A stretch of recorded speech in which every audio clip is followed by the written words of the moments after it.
Professor Ajay Chaturvedi. Shri Gurave Namaha, Shri Matre Namaha. Before I begin to answer Professor Subhatri's question, he asked before, and I answered this as well. And that's the fundamental talk that I'm giving as well. Any Purana that does not have a definition of time, Kala, is the one that is Kalpnik. That's there for some moral lessons or whatnot. If it is original, it'll always give you the definition of time. It'll start with grahas, nakshatras, and which kalpa it's part of, and things like that. So that's from the past one. I'm gonna share my screen now. So the idea behind, when I just spoke with the Kolapati, Professor Nagraj, is that we need to understand why Mr. B.R. Chopra directed the Mahabharata, and he used Kala as the time as the narrator. So before I jump into it, I'd quickly tell you about myself. I'm the classic engineer, MBA, finance, strategy, consulting, banking, and then finally decided that a lot of those things weren't making sense because the kind of debates we were having. So for almost the past 7 to 8 years, I've been in a self-imposed exile. Not like the exile in a forest, but I've been studying Vedanga Jyotish. So I studied Vedanga Jyotish under the Achyutananda Parampara of Odisha under Pandit Sanjay Rath. And it's been an extremely enlightening period of my life for the past 8 years. And it's given me a perspective which has been completely different. I have not read it anywhere. And now I'm at IIT Mandi, where we are actually doing the research in IKS, and we're redefining a lot of timelines which otherwise have not been understood. So I'll jump right into it. But before I do, and I do understand there's a paucity of time because, of the delay in the last speaker's session. So I'll make it quick.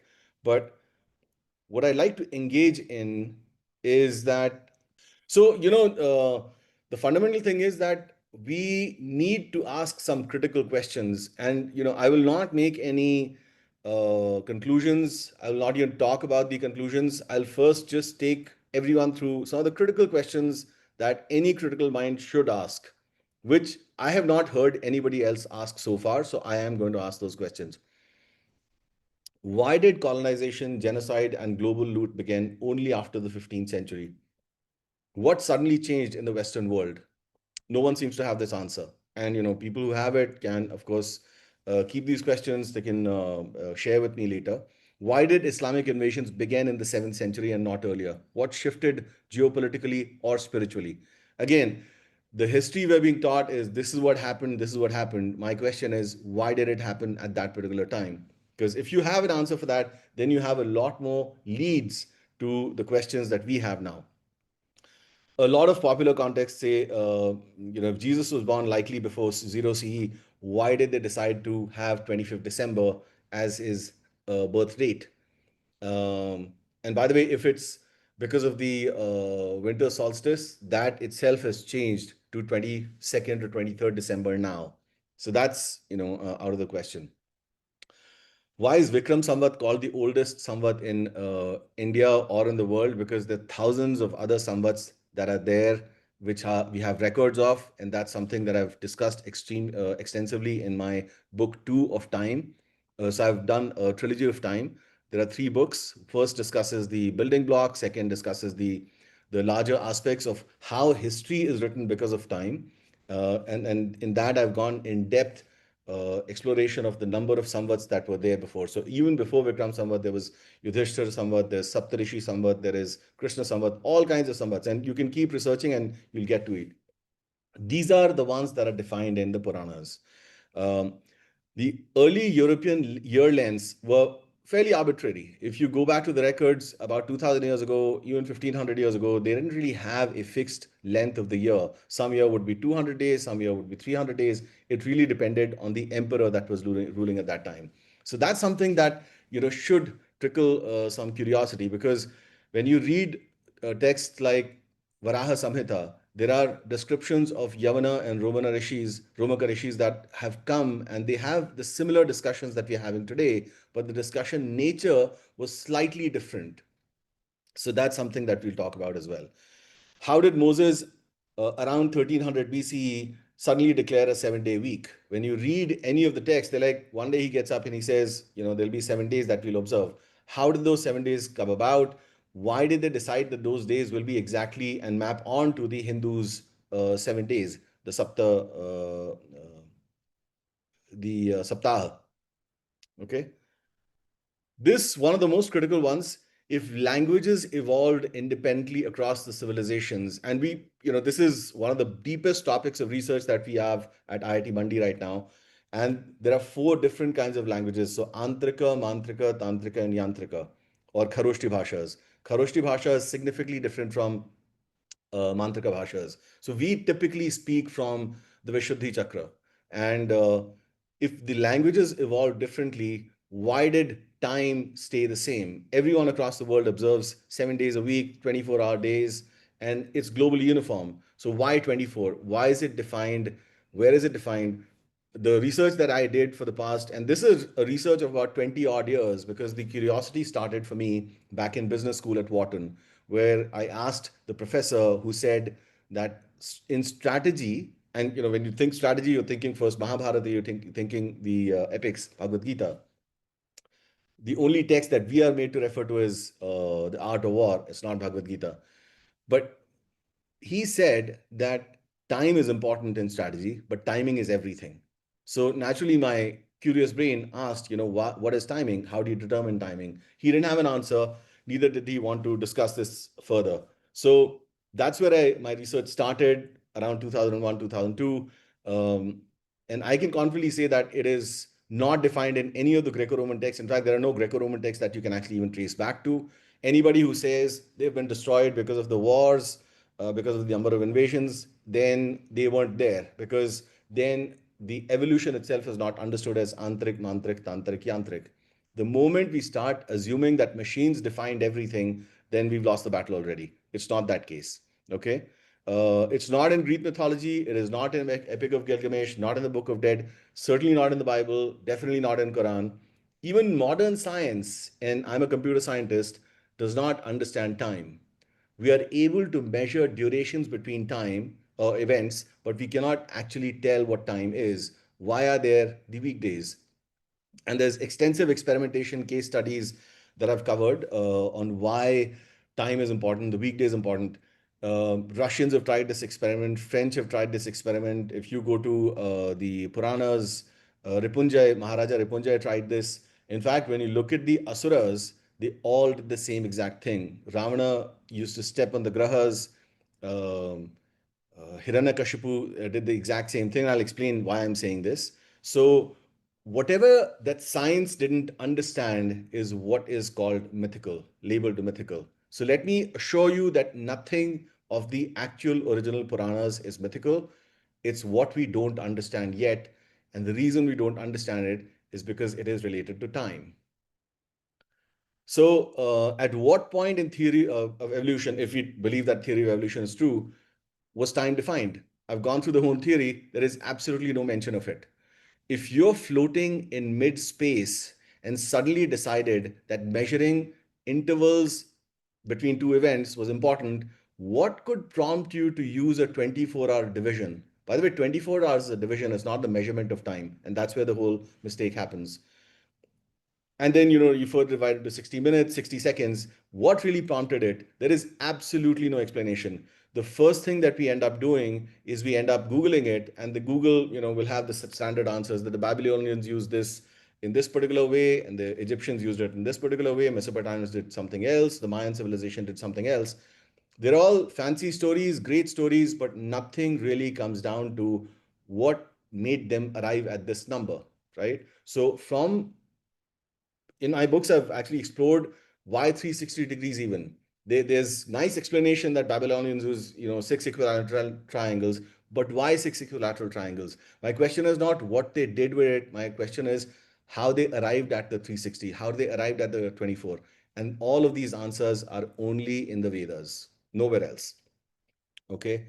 So again, I ask this question everywhere. What did the Asuras ask for? What did they wish for? You hear that Asuras did tapasya of Brahma or Shri Vishnu or Mahadeva, and what did they ask for? Clearly, none of them asked for 1,000 kgs of gold. By the way, kgs didn't even exist then. So why did they not ask for excessive gold? All of them asked for amrita. Amrita is amrita. So if they're asking for um, death not to come, it's essentially kalatita. It's gunatita. The moment you understand that, time is the only non-negotiable. You can be asked, what if you had everything in the world, whatever gold you needed, whatever number of vehicles, everything that you wish for is all there, but you have only 1 minute to live, versus you have absolutely nothing and you have forever to live. That's something that will make you understand what time is, and it's the only non-negotiable. What exactly were the colonizers trying to trade? Were they even trying to colonize, or were they trying to do something else? When you delve deeper into this question, you realize what they were trying to trade, they started with, is spices. Why spices? When I ask this question, a lot of people just say, well, they didn't have the spices, they wanted flavor, they wanted whatnot, and it doesn't make sense because the campaigns in marketing, subliminal, even if, are always about Indian food is so full of spices, it is so bad, it stinks, whatever. And but why did they start spice trading if the spices are so bad? When you go deeper into this, again, critical inquiry, is you realize that spices are all elaichi and long and tezpata and supari and pan. All of these are used in the havans, in the homas, in the puja, in the propitiation of the deities.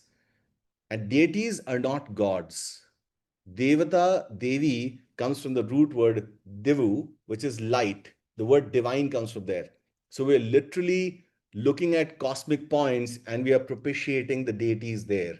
So we have um, um, Chaitra Mas Shukla Paksha Navami and Madhya Dina is what we do Ram Navami celebrations for.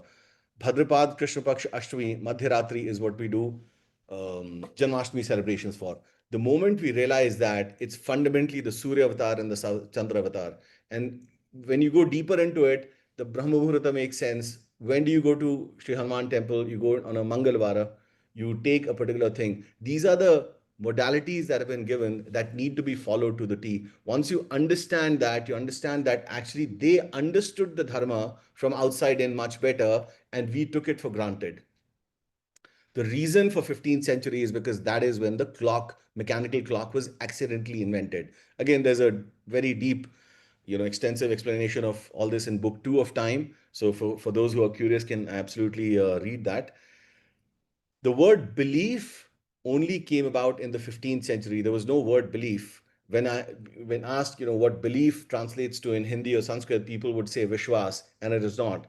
Belief comes from the root word love. They're feeling the love, they can't really explain it. Vishwas is V is special, and Shwas is breathing. So we are literally breathing and understanding. That's the one thing that is connecting us to the universe, to the devatas, to the Paramatma. And once we get the breathing right, we understand what time is. Again, everyone can Google who's the oldest person alive, and you might see answers about some Koreans, some Japanese, some Chinese, 117 years old. It doesn't get worse than that. All of us have been around. In 2023 or 2022, Swami Shivananda was given a Padma Shri, and he was at that time 125 years old. There are pictures of him holding his passport in international media. I've been researching this. I've been writing to Wikipedia, to Google to update the data, but none of them updated. So you can't even get to Swami Shivananda being the oldest person. And unfortunately, he passed away 3 weeks ago at 129 years of age. So the fundamental thing that we need to get to, why is it being ignored? Because the idea of time, the idea of age, ayu, is not understood. The fact of denying it does not make it go away. It's still here. And I know that my own guru, who was in Kedarnath, lived till 150. He took samadhi at 150. There are people, we know gurus who are about 400 years of age. You can go to Hunza Valley. I think 70 to 80-year-old women can give birth to children. They live till about 200 years. So there's a extensive gap in information that is not available on Google. So it can't be really trusted for what it is. So having said that, only the Vedic literature defines and discusses time extensively, defines measurements, and it's the only source. So that's something that we need to look after. I'll go through a quick video. If this can play on there, that get it, and it's mythical because we don't understand. But the fact is, so the forgotten question: where does time come from? And this is where we have gone wrong. Sri Krishna in Bhagavad Gita says, Kalo asmi lokakshaya. This is essentially what he means, that I am time. Again, Oppenheimer translated this as I am death. I've never seen a more audacious display of ignorance where they at least should have checked that, is this what really it means? But it's not. It's Sri Krishna telling you that he is time. He is the eventual personification. Kali is time, Shiva is time. All the Devi Devatas are forms of time. We are essentially worshippers of time. But what is Kala is what gets to it. So the fundamental question why Mr. B.R. Chopra might have chosen to use time as the narrator, Kala as the narrator, is because time is the witness to everything. The video before, it clearly shows, and unfortunately we've started to confuse what's in English is scientific. If it's in Sanskrit or in Hindi, it is not. But the fact is, Sanskrit and the Vedas are the only science. And Sri Krishna is essentially, the narration is that you cannot control time. The moment you try to tie it falls short or it's longer. That's essentially the sustainability problem that we're facing today. So coming back to Mahabharata or Ramayana or any of the Puranas, if you look at it, are the only texts across all the world literatures that define time in every single Purana. Nothing can go by once there was a man. Ramayana does not start with there was a king, he had four sons. It always explains what Sri Vishnu was, who the avatar is, what time of the Kala it is. And fundamentally in Sanatan Dharma, we do a Sankalpa. In the Sankalpa, we essentially say Shvetvaraha Kalpe, Shri Shvetvaraha Kalpe, Vavasvat Manvantare, 28th, 28वां Kali Yuge, Pratham Charane. We're essentially giving coordinates in space and time. Science is talking about space time, but it does not understand time, which is why it is only looking at a duration. So, having said that, when we look at this, cyclical time is polytheism because it is able to identify these different cosmic points, and linear time is monotheism because you want to fix it. You want to fix 25th December. It's moved, but you're still stuck on that, right? So, with that, Vedas are where it all begins. We fundamentally understand that, and again, you need to read the Puranas to be able to get, let's say, Sri Vishnu Purana.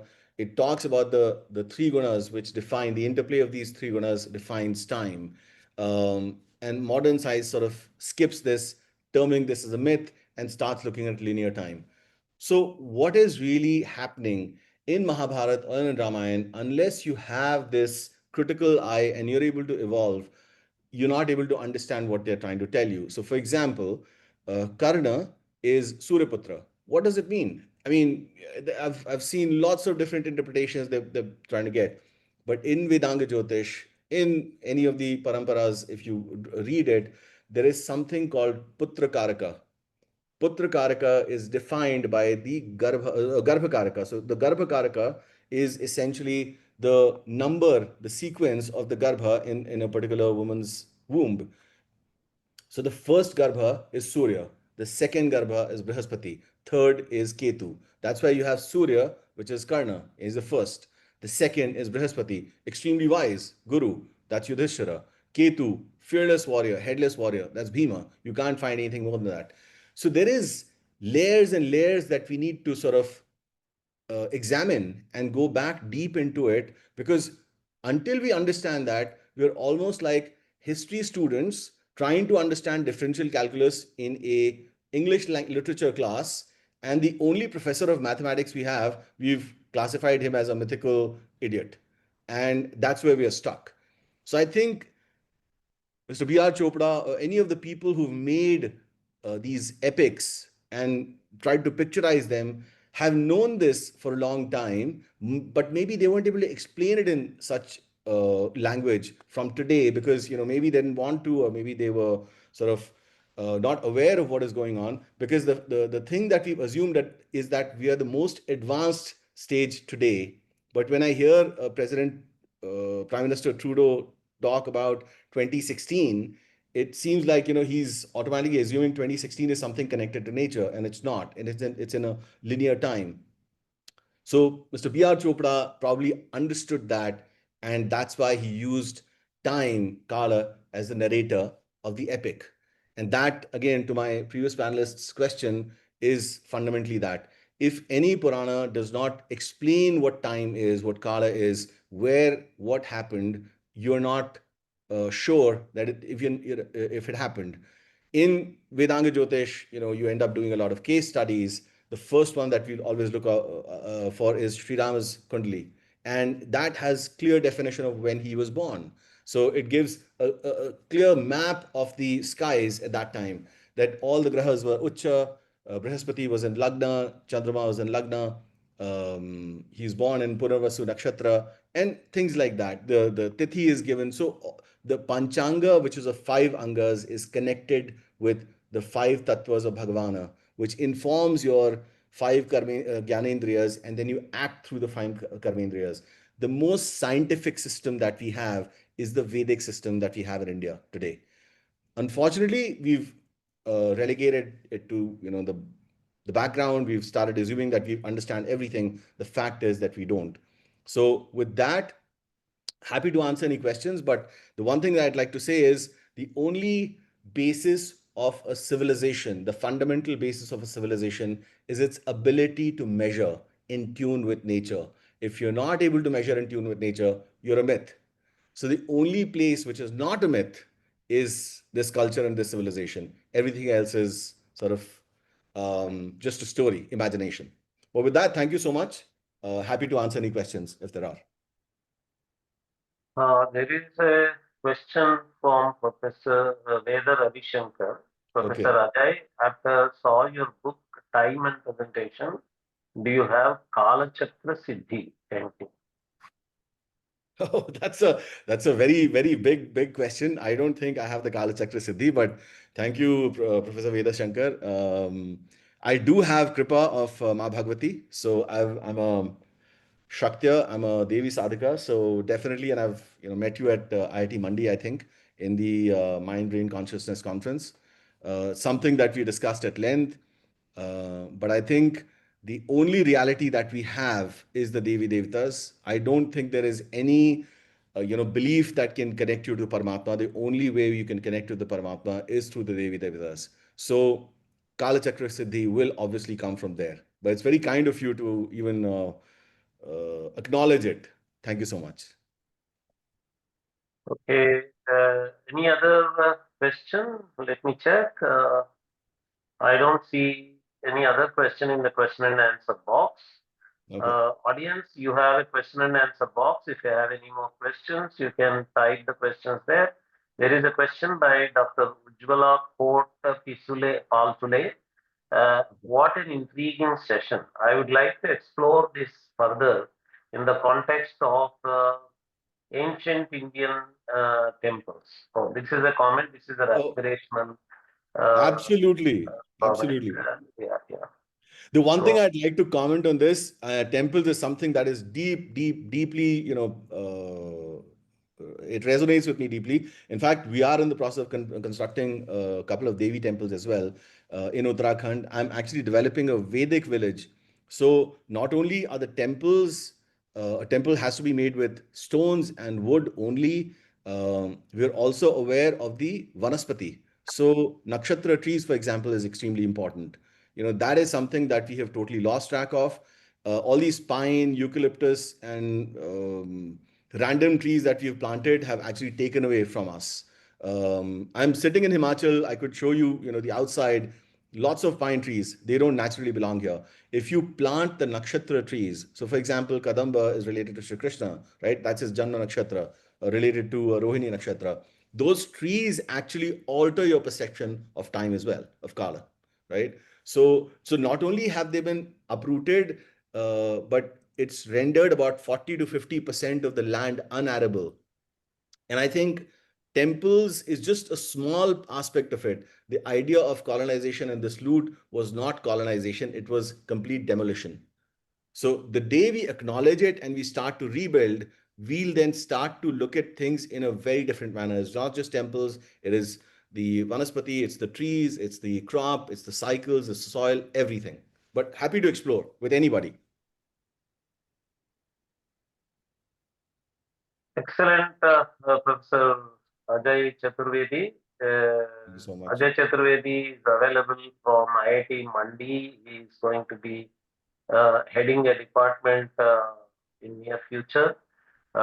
He is already with the consciousness studies wing there. Yeah. Dina Karya, what a scintillating session. And as often stated, we have lost history, track of all this, which is why even our newer generations are reluctant to follow. Yeah. Dina Karya. Yeah, no, absolutely. Thank you so much for this comment. That's why I begun the session with what my background is. I'm a computer scientist from BITS Pilani, studied finance at Wharton, and literally have checked the boxes in Harvard and Oxford and everything. But the reason I'm specifically talking about this and today emphatically saying the only truth is in the Vedas, nowhere else. Science does not understand time.